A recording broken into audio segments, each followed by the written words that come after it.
বিজয়ের খবরটা এভাবে শুনতে পাবো হঠাৎ করে ভাবতেই সেদিন পারিনি। হ্যালো এভরিওয়ান, আসসালামু আলাইকুম। এই ফুটেজটুকু ছিল আমার ৪ তারিখের একদম দুপুর ২টার পরের ঘটনা। সেদিন কিন্তু অনেক দাঙ্গা হাঙ্গামা কিন্তু আমাদের এলাকাতে হয়েছিল। আর এখানে কিছু ছেলেপেলে এত জোরে দৌড়াদৌড়ি করছিল। তো এই যে গার্মেন্টসটা দেখতে পাচ্ছেন, ওই ছাদের উপরে কিন্তু অনেক ছেলেপেলেরা উঠে আশ্রয় নিয়েছিল। আর এটা ছিল রাতের ফুটেজ। তখন বাজে প্রায় রাত ৮টা কি ৯টা আনুমানিক। তো তখন কিন্তু এই যে একদল ছেলেপেলে এসে সকল দোকানপাট বন্ধ করতে বলছে। বাসায় কারেন্ট ছিল না, তো সবাইকে বারবার বলতেছিল যে একটা দোকানেও যেন আলো জ্বলতে না দেখি। তো ভয়াবহ যে একটা রাত ওই সময়তে কেটেছিল। তো আমরা বারান্দায় দাঁড়িয়ে দাঁড়িয়ে ভিডিও আর কি দেখছিলাম, আর আমি একটু ভিডিও করছিলাম। একটু পরপরই দেখলাম হাতে লাঠি সোঁটা নিয়ে অনেক ছেলেপেলে একটু পরপরই এই গলির মধ্যে ঢুকছে, আর সবাইকে বারবার বলতেছিল দোকানগুলো যেন বন্ধ করে দেয়া হয়। তো এখানে কিন্তু একটা ফার্মেসির দোকান আছে। তো আমরা আর কি একটু জোরে জোরে বলছিলাম যে ফার্মেসির দোকানটা যেন কোনোভাবেই বন্ধ করা না হয়, কারণ মানুষের অসুখ বিসুখের কথা তো বলা যায় না। যে কোনো মুহূর্তে কিন্তু আমাদের ওষুধের প্রয়োজন হতে পারে। তো সেক্ষেত্রে যদি ফার্মেসিটা বন্ধ থাকে তাহলে কিন্তু আমাদেরই অনেক সমস্যায় পড়ে যেতে হবে। তাই আর কি সবাই বলছিল যে ফার্মেসির দোকানটা খোলা থাকবে আর বাকি সব দোকানগুলো যেন বন্ধ করে দেয়া হয়। হ্যালো এভরিওয়ান, আসসালামু আলাইকুম। গত ৪ তারিখের ফুটেজগুলো আপনাদের সাথে শেয়ার করলাম। সেটা দুপুর ৩টা থেকে একদম রাত ১০টা অবধি আমাদের এখানে কেমনটা গিয়েছিল। সারা রাতটা যেন থমথমে বিরাজ করছিল সেদিনের রাতটা। এটা ছিল ৫ তারিখের ভিডিও। তো ৫ তারিখে এই যে সকালবেলা উঠে আমি এই তো সকালে নাস্তাটা রেডি করে নিচ্ছি। তো প্রতিদিনের মতো কিন্তু আজকে সকালবেলাও আমি এই যে রুটি বানিয়ে নিচ্ছি। তো নাস্তা ঠিকই বানাচ্ছিলাম, তবে আমার বড় মেয়েটা অনেকবার বলছিল তার বাবাকে যে একটু বাইরে ঘুরিয়ে আনার জন্য। তো আমি কিন্তু কথা বলতে বলতে অনেকগুলো রুটি ভেজে নিয়েছি আর সুজির হালুয়া রান্না করেছিলাম। সেটা দিয়ে সকালে নাস্তা করেছি আর চাটাও অফ ক্যামেরাতে খেয়ে নিয়েছি। তো নাস্তা করে তারপর চলে এসেছি ঘরের কাজে। তো জবার আব্বুকে বলেছিলাম বাজার নেই, টুকটাক বাজার করে নিয়ে আসো। তো বাসার নিচেই তো বাজার, তো বাজারগুলো কিন্তু চাইলেও সে ওইভাবে আনতে পারছিল না। তো নিচে গিয়ে একবার ফিরে এসে বলতেছে যে কোনো দোকানপাট ওইভাবে খুলেনি আর বাজারগুলো বন্ধ, বাজার এখনও আসেনি। তো ঘরে মোটামুটি মাছটা একেবারে ফুরিয়ে গিয়েছে, তার মধ্যে বাজারও নেই। তো সে আর কি বললো যে দেখি আর কিছুক্ষণ পরে নামি, তারপর দেখা যাক কিছু পাই কিনা। তো আমি আর কি তাকে একটু জোর করে নিচে পাঠালাম, কারণ বাসায় থাকলে পুরুষ মানুষ বাসায় থাকলে ওইভাবে কিন্তু সংসারের কাজগুলো করা যায় না। আমি এক পাশ থেকে সব গুছাতে থাকি, আরেক পাশ থেকে সব সে এলোমেলো করতে থাকে। আর বাসায় থাকলে সে আর কি ঘর দুয়ারগুলো একটু বেশি এলোমেলো করে থাকে। তো আমি বললাম যে আমি ঘরটা গুছিয়ে নিই, তারপর না হয় তুমি উপরে এসো। তো এই বলে আমি এই তো ঘরের কাজে লেগে গেলাম। আশা করছি আমার সকল প্রিয় আপু ভাইয়া আঙ্কেল আন্টিরা এবং ছোট ছোট সোনামণিরা সবাই বর্তমানে এখন যে অবস্থায় আছো আশা করছি ভালো আছো।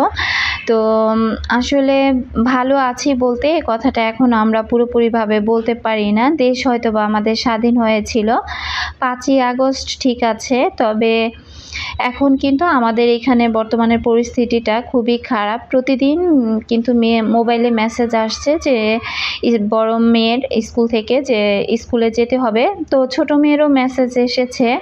তো যেহেতু বাসার কাছে তেমন একটা সমস্যা নেই, তবে বড় মেয়ের কে আর কি বলছিলাম যে স্কুলে যাবে কিনা। পরে ও আর প্রত্যেকটা ফ্রেন্ডদের সাথে কথা বলার পর বললো যে না মা, কেউ স্কুলে যাবে না, আমি যাব না। আর বাইপেলের ওইদিকে দেখা যায় অনেক কিন্তু ঝুট ঝামেলা হচ্ছিল। তো আমাদের এখানে কিন্তু ৫ই আগস্ট কিন্তু প্রচুর আর কি বলবো যে হানাহানি মারামারি এগুলো কিন্তু হয়েছে। তো ভিডিও শেষে কিন্তু যখন দেশটা স্বাধীন হয়, আমি এখন বলি যে দেশটা স্বাধীন হয়েছে। তো যখন আর কি দেশটা স্বাধীন হয় তখন কিন্তু আমরা বের হয়েছিলাম, তবে ইচ্ছে ছিল ঢাকার মধ্যে যাব, ওইরকমভাবে কিন্তু ঢাকার মধ্যে আর যাওয়াই হয়নি। তো আমি কিন্তু কথা বলতে বলতে পাশ থেকে আমি আমার বেডরুমটা গুছিয়ে নিলাম আর সব কিছু ঝেড়ে ঝুড়ে তারপর আর কি ফার্নিচারগুলো আমি মুছে পরিষ্কার করে নেব। আর কাজ করতে করতে কথার মাঝে আমার সকল প্রিয় আপু ভাইয়াদেরকে মনে করিয়ে দিই যে যারা এখনও পর্যন্ত একটি লাইক দেননি প্লিজ একটি লাইক দিয়ে ভিডিওটি কন্টিনিউ করবেন। আর যারা ইতিমধ্যে আমার চ্যানেলটি ভিজিট করেছেন, যদি আমার লাইফস্টাইল ব্লগগুলো আপনার কাছে ভালো লাগে চাইলে আমার চ্যানেলটি সাবস্ক্রাইব করে আমার পাশে থেকে যেতে পারেন।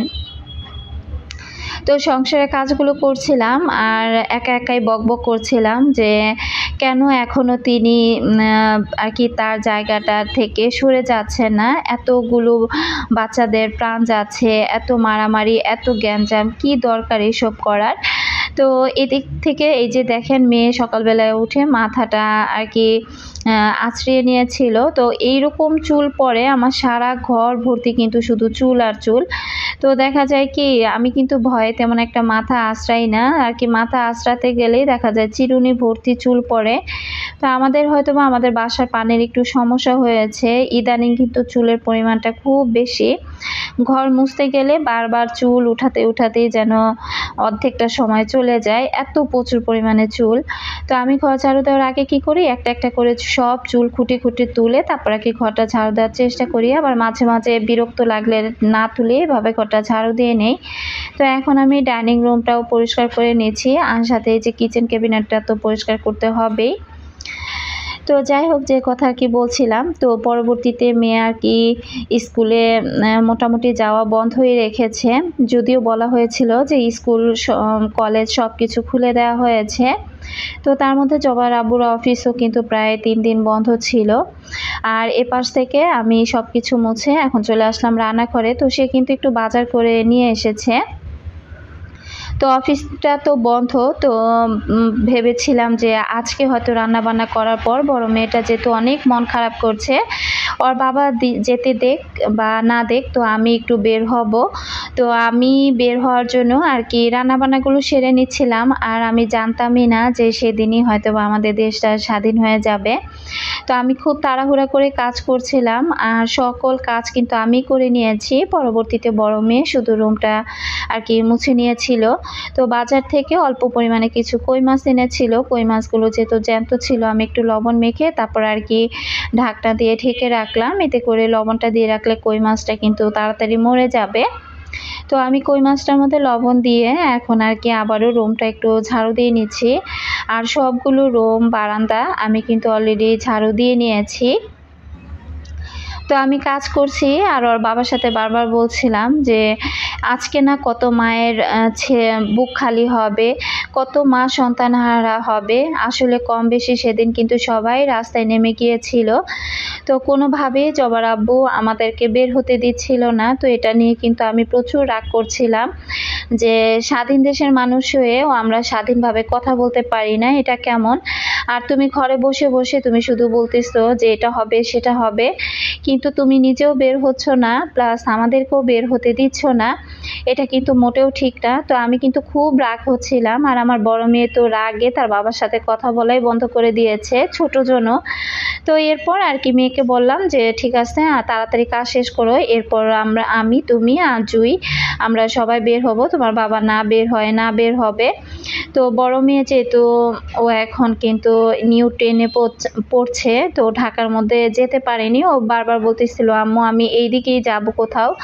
তো আসলে আমি যেতে ঠিকই দিতে চেয়েছিলাম, কিন্তু চারপাশের অবস্থা দেখে আবার মনও টানছিল না। তবে এক পর্যায়ে গিয়ে কিন্তু আমি এটাই ভেবেছিলাম যে মৃত্যু যখন আল্লাহ লিখে রাখবে তখন নিশ্চয়ই সে বান্দার মৃত্যু হবে, সেটা আপনি আমি ঘরে বসে থাকলেও কিন্তু ঠেকাতে পারবো না।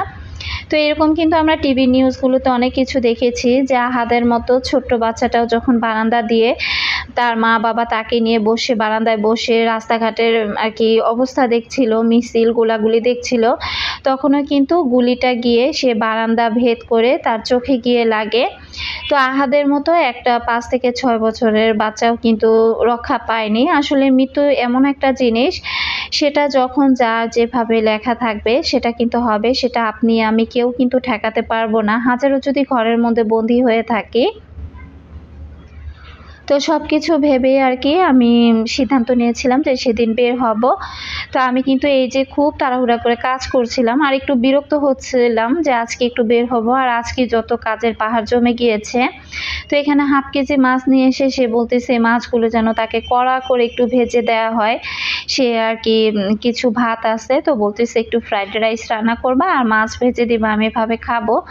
তো ফ্রাইড রাইস আর কি রান্না করব, তো আমি মনে মনে আর কি একটু রাগ হচ্ছিলাম যে তোমাকে আজকে ফ্রাইড রাইস ভালো করে খাওয়াবো। তো আর কি গতকালকে রাতের রান্না করা ভাতই ছিল, তো আমি একবার প্ল্যান করেই রেখেছি সেই ভাতটাই তাকে তেলে ভেজে দিব আর মাছটা ভেজে দিব, সেটা দিয়ে সে খেয়ে নেবে। আর এই পাশ থেকে কিন্তু আমি কথা বলতে বলতে মাছগুলো কেটে নিয়েছি। আসলে মাছগুলো যদি আগে থেকে ফ্রিজে আনা থাকতো তাহলে এখন রান্না করতে আর কি সুবিধা হতো। তো আমি কিন্তু অফ ক্যামেরাতে সব কিছু কেটে ধুয়ে নিয়েছি। আর 3টার মতো মাছ আমি আর কি 2 খণ্ড করে নিয়েছি, ওটা দিয়ে আমি জালি কুমড়া রান্না করব আর কি, একটু ঝোল তরকারি রান্না করব। আর বরবটি দিয়ে এই যে আলু তরকারিটা রান্না করে নিচ্ছি। ওই পাশ থেকে কিন্তু আমার মেয়েরা গোসল করে অলরেডি তারা বারবার আমার পিছন থেকে এসে বলতেছিল যে মা এখনো কি তোমার কাজ শেষ হয়নি, আর কত সময় লাগবে কত সময় লাগবে। তো আমিও তো খুব তাড়াহুড়া করছিলাম আর মেয়েদেরকে বলছিলাম যে ঠিক আছে তোমরা একেবারে রেডি হও, তারপর আমি বের হব, রান্নাটা শেষ করে গোসল করে খাওয়া দাওয়া করেই আমরা বের হব। এরকম আর কি বড় মেয়েকে বারবার বোঝাচ্ছিলাম। তো আমিও কিন্তু খুব তাড়াহুড়া করছিলাম। তো আমার বরবটি ভাজিটা কিন্তু ভাপ দেওয়া হয়ে গিয়েছে। তো এখানে আমি একটু আর কি শুকনা মরিচ দিয়ে আর ভালো করে ভেজে তারপর পেঁয়াজটা দিয়ে তারপর আর কি আমি বরবটিটা তেলে বাগার দিয়ে নেব। আর ওই পাশ থেকে ভাতটাও বসিয়ে দিয়েছি। তো ভাতটা হতে তেমন একটা সময় লাগবে না, দেখা যায় ভাতটা যখন বলক চলে আসে তখনই কিন্তু ভাতটা রান্না করা হয়ে যায়। তো আসলে দেশের এমন একটা পরিস্থিতি দেখে আসলে মনে কিন্তু শান্তি কাজ করছিল না, তবে কি আর করা, সংসারে কাজ না করে তো আর পারা যাবে না।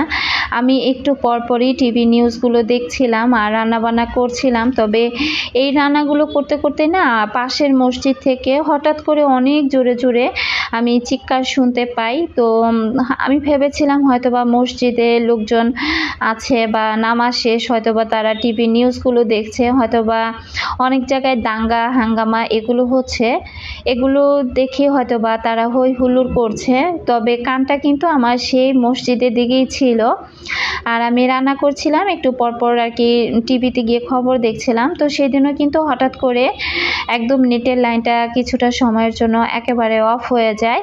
তো তারপরে আবার জবরাবু ডিশের লাইনটা লাগায়। তো আমি একটু বিরক্ত হচ্ছিলাম যে নেটটা হয়তো গিয়েছে ঠিক আছে, আবার তো ঠিকই চলে আসবে, ডিশের লাইন লাগানোর কি দরকার। তো সে আর কি বলতেছিল যে আজকে এমন আছে নেটের লাইনটা নাও দিতে পারে, দেশের যে পরিস্থিতি। তো আসলে অনেক কথাই আর কি বলছিলাম। তো একদিক থেকে রান্না করছি, ওই পাশ থেকে মেয়েদেরকে বারবার সামলাচ্ছি, মেয়েরা তো অস্থির হয়ে আছে কখন বের হবে। আবার ওই পাশ থেকে ডিশের লাইন লাগানোর পর এক একটা আর কি চ্যানেলে নিউজগুলো দেখছিলাম। তো আমার সবচাইতে বেশি খারাপ লেগেছে যে কত মানুষের প্রাণ যে গিয়েছে সেটা কিন্তু বলার অপেক্ষাই রাখে না। তো 5 তারিখে যেহেতু আমাদের প্রধানমন্ত্রী দেশ ত্যাগ করেছেন, তো দেশটা তো যখন এই যে আমি মাছটা ভাজছিলাম তখনই কিন্তু এত জোরে চিৎকার, তো চিৎকার শুনে তো আমি একটু ভয় পেয়ে গিয়েছিলাম যে আল্লাহ আবার কি হয়ে গেল। তো এর মধ্যে জবার আব্বু ঘর থেকে চিৎকার দিয়ে উঠে বলে বিথি শেখ হাসিনা পদত্যাগ করেছেন, বাংলাদেশ ছেড়ে সে চলে গিয়েছেন। আমি দৌড়ে এসে টিভিতে হেডলাইনটা দেখছিলাম, আর এটা দেখার পর আমি এত জোরে চিৎকার দিচ্ছিলাম যে আমার মনে হচ্ছিল যে নতুনভাবে মনে হয় দেশে জন্ম নিলাম, আর নতুন একটা দেশে আর কি স্বাধীনভাবে কথা বলার আর চিৎকার দেওয়ার মতো একটা সুযোগ আমরা পেয়েছি। তো আমি টিভিগুলো দেখছিলাম আর সেনাবাহিনীকে সবাই ফুল দিচ্ছিল, এটাই দেখছিলাম। তো এগুলো দেখে কিন্তু ভীষণ ভালো লাগা কাজ করছে। আর আমি পারছি না যে কত দ্রুত আমি রান্না করব আর আমার সংসার থেকে বের হয়ে আমি রাস্তায় নামবো। আমি বারবার জবার আব্বুকে তখন বকা দিচ্ছিলাম যে তুমি আমাদেরকে একটু যেতে দিলা না। তো দেখা যায় ঘরে বসে বসে এত দুশ্চিন্তা করেছি অনেক সন্তানদের জন্য, মায়েদের জন্য।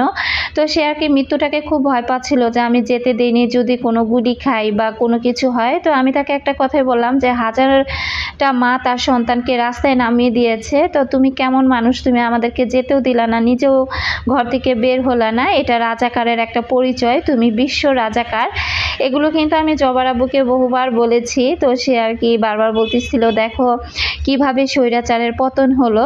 তো আমি আর কি তাকে বললাম যে পতনটা করেছে আমাদের ছাত্র ভাই বোনেরা আর হাজার হাজার রাস্তায় যে সকল আর কি সাধারণ মানুষরা নেমেছিল তারাও। তো সবচাইতে এখানে অবদানটা ছিল আমাদের ছাত্র ভাইদের এবং আমাদের ছোট ছোট সন্তানদের। তো আসলে তারা কিন্তু একদম নাম করে দিয়েছে, আর এটা সারা বিশ্ব জুড়ে এটা রেকর্ড হয়ে থাকবে। তো যে সকল আমার প্রিয় ভাই বোনেরা মারা গিয়েছে, যে সকল ছাত্রীরা বা আমার সন্তান সমবয়সী যারা মারা গিয়েছে, তারা কিন্তু সত্যি অমর হয়ে থাকবে, আর শহীদের খাতায় কিন্তু তাদের নামটা থাকবে। 1971 সালের যুদ্ধ আমরা দেখিনি, 2024-এর যুদ্ধটা কিন্তু আমি আমার সন্তানরা সবাই দেখেছে। তো আমি কিন্তু এদিকে কথা বলতে বলতে আবার রান্না করেও নিচ্ছি, আর জবার আব্বুকে বারবার বলছিলাম তুমি আর আমার কাছে এসো না, আমার খুব রাগ লাগছে এখন। আমি ভেবেছিলাম যে আজকের দিনটা হয়তো বা আমি একটু বের হতে পারবো, তবে এত তাড়াতাড়ি যে সে পদত্যাগ করবে এটা কিন্তু আর ভাবিনি, কল্পনার বাইরে ছিল। তো এরপর যাই হোক আমি এপাশ থেকে এই যে একটু ঝোল তরকারি রান্না করে নিচ্ছি জালি কুমড়া দিয়ে, আর তাকে মাছটাও ভেজে দিব। তবে যখন আমরা বিকেল দিকে আর কি বের হয়েছিলাম রান্না বান্না করে আর কি খাওয়া দাওয়া করে তারপর যখন বের হয়েছিলাম, রাস্তায় যাবার পরপরই দেখতে পেলাম যে রাস্তার এই পাশ ওই পাশ দুনো পাশে ধাঁধা করে আগুনের ধোঁয়া, আর দেখতে পেলাম যে অনেক ভাঙচুর অনেক কিছু হচ্ছে। তবে আমাদের এখানে যে আশুলিয়া থানা আছে এখানে কিন্তু প্রচুর সংঘর্ষ হয়েছে, অনেক ছাত্ররা প্রাণ হারিয়েছে। ছাত্র আর ইন্ডিয়ান পুলিশদের সাথে কিন্তু সংঘর্ষটা বেশি হয়েছিল। তবে যখন ছাত্রদেরকে ধরে আর কি লেগুনা গাড়ির মধ্যে ভরে জ্যান্ত তাদের হাতে হ্যান্ডকাপ ওইখানে লাগিয়ে জ্যান্ত কিন্তু একদম পুড়িয়ে দেওয়া হয়েছিল ছাত্রগুলাকে। এরপর ছাত্ররা কিন্তু ক্ষিপ্ত হয়ে তারপরে কিন্তু সেই পুলিশ থানায় কিন্তু আশুলিয়া থানার মধ্যে কিন্তু তারা আগুন লাগিয়ে দেয়।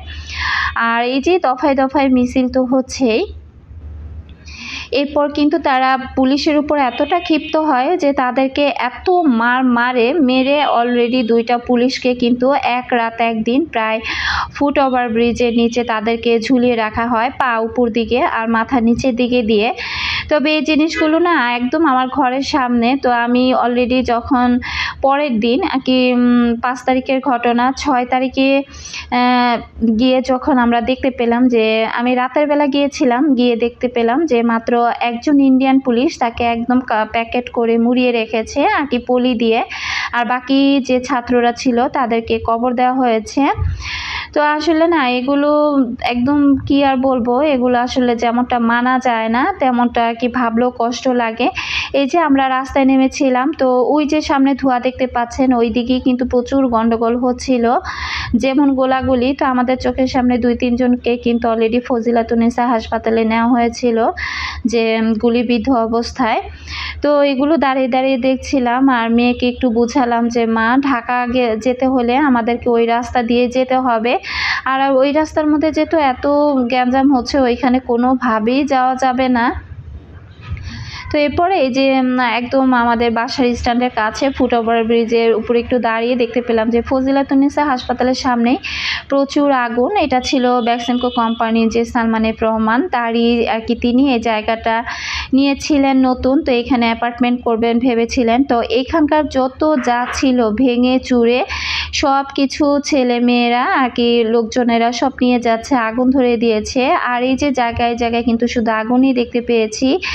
এগুলো ছিল 4 আর 5 তারিখের ভয়াবহ একটা রাত। আর দেখতে দেখতে ভিডিওর শেষ প্রান্তে চলে এসেছি। আজকের মতো এখানেই বিদায় নিচ্ছি। আল্লাহ হাফেজ।